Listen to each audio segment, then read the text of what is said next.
En la cicloteca tenéis centenares de documentos sobre el mundo de la bicicleta, pero yo os quiero recomendar sobre todo uno que se llama Energía y Equidad. Es un libro de Ivan Illich,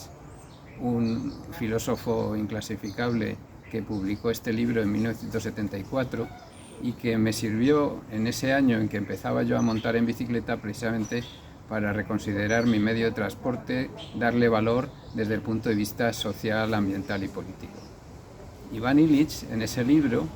nos pone a la bicicleta en su eficiencia real, su capacidad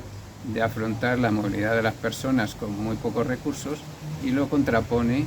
al automóvil con su ineficiencia oculta, que es uno de los grandes hallazgos de este libro, como es el automóvil un medio de transporte que, como decía posteriormente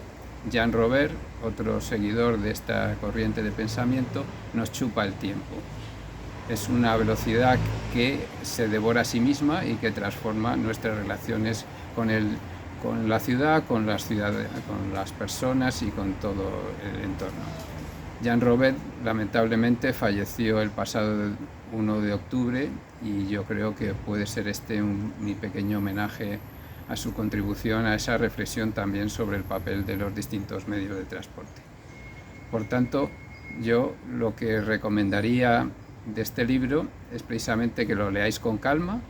que saboreéis sus ideas brillantes y que tengáis en ese sentido un reconocimiento a este desarrollo del pensamiento crítico sobre el transporte